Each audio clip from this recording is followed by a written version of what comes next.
Sean bienvenidos, el día de hoy hablaremos de cómo adquirir la propiedad y la usucapión. Mi persona hablará de cómo adquirir la propiedad. Empecemos con la introducción. Hoy voy a explicar los modos de adquirir la propiedad en el derecho romano, es decir, las distintas formas mediante las cuales una persona llegaba a ser dueña legítima de una cosa.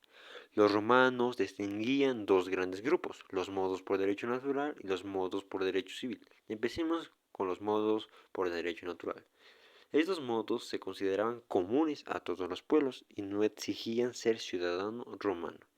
1. La ocupación. La ocupación es la toma de una cosa que no pertenece a nadie con la intención de actuar como dueño. Por ejemplo, animales salvajes, los peces, las perlas, las cosas abandonadas y los tesoros. En general, los tesoros pertenecían a quien lo encontraba, aunque en algunos casos se repartía con el dueño del terreno. Siempre se exigía un acto material y la intención de adquirir. 2. La ascensión. Ocurre cuando una cosa se une a otra principal. La regla era clara, el dueño de la cosa principal se hacía dueño del accesorio. Esto podía suceder entre cosas muebles o entre cosas inmuebles, como la construcción, la plantación. Para evitar injusticias, el derecho romano establecía la indemnización para que nadie se enriqueciera a costa de otro. 3. Fondos ribereños. Aquí el protagonista es el río. Se reconocía casos como el aluvión, cuando el río aumentaba lentamente el terreno. La abulsión, cuando arranca una parte reconocible de una tierra. El cauce abandonado y las islas formadas en el río. En cada caso, el derecho determinaba quién adquiría la propiedad. 4. Especificación. Es la creación de una nueva cosa con materia ajena. Por ejemplo, una estatua hecha con mármol de otro. Hubo distintas opiniones, pero finalmente Justiniano estableció reglas claras, incluyendo indemnización cuando correspondía. Confusión y mezcla. La confusión ocurre cuando las ideas no se explicaban bien de forma clara y no se entendía bien. En cambio, la mezcla sucede cuando se juntan temas diferentes sin orden. 6. Adquisición de los frutos. El propietario adquiría los frutos de su cosa. El poseedor de buena fe hacía suyo los frutos percibidos, pero debía devolverlos si perdía en juicio. 7. Tradición. La tradición es la entrega de una cosa con intención de transferir la propiedad. No bastaba entregar ese tiempo, también era necesario la intención jurídica. Existían varias formas de como la tradición simbólica, la longa mano y la brevi mano. Ahora de cómo adquirir la propiedad por derecho civil. Estos modos eran propios del derecho romano y exigían formalidades especiales. La emancipación era una forma solemne usada para los res mancipi. Intervenían testigos, los portabalanzas y un ritual específico. Con el tiempo perdió importancia y desprecio. 2. La iuris cessio. Se realizaba ante un magistrado. Si no había oposición, la cosa se adjudicaba al adquiriente. 3. La adjudicación. Aquí intervenía el juez, se daba en casos de herencia, deslinde de terrenos y división de copropiedad. 4. La ley. En ciertos casos, la misma transfería la propiedad sin intervención de las personas. 5. La usucapión. Finalmente, la usucapión permitía adquirir la propiedad por la posesión prolongada en el tiempo. Mi compañera extenderá más el tema ahí a profundidad. En conclusión, el tema nos da que el derecho romano quiere un sistema ordenado y preciso de cómo adquirir la propiedad.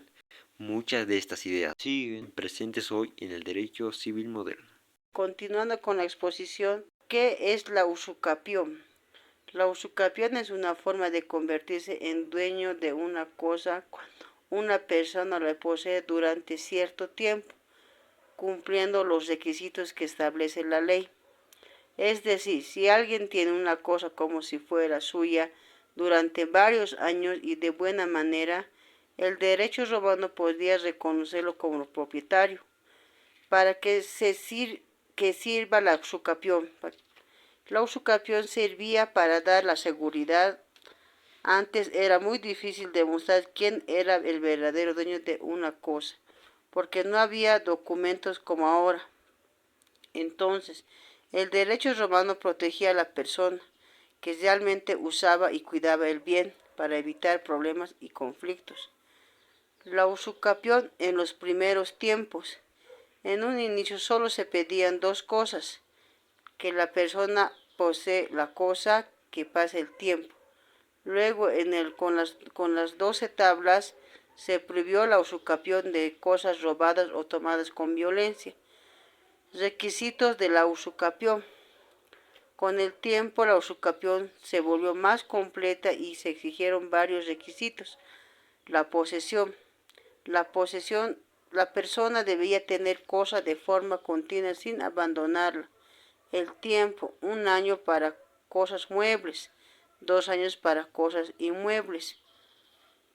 Justo título. Debería existir una causa válida como una compra y venta, una donación, una herencia. Buena fe. La persona debía creer que quien le entregó la cosa era verdadero dueño.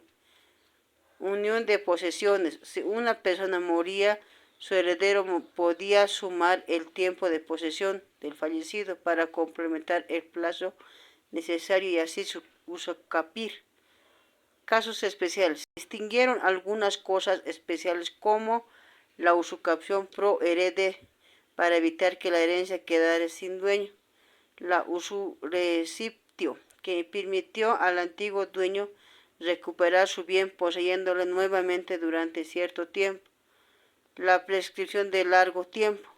Apareció la longitipolis, que protegía a quienes poseían tierras provinciales. Los plazos eran 10 años en personas que vivían en el mismo lugar, 20 años en personas que vivían en lugares distintos. Esta prescripción no hacía dueño al poseedor, que le servía como defensa frente a los reclamos. La usucapión bajo Justiniano. Con el emperador Justiniano se unificaron las reglas. Los plazos quedaron así: los 10 años para inmuebles si las personas estaban presentes, 20 años si estaban ausentes, 3 años para cosas muebles. Además, la usucapión se amplió también usufructo y las servidumbres. La prescripción de 30 años. Finalmente se estableció que después de 30 años casi todas las acciones para reclamar un bien desaparecían, incluso si el poseedor había actuado de mala fe. Conclusión. Para terminar, la usucapión fue muy importante porque ordenó la propiedad, evitó conflictos, dio seguridad jurídica. Gracias a esta figura, muchas reglas del derecho actual tienen su origen en el derecho romano. Gracias por su atención.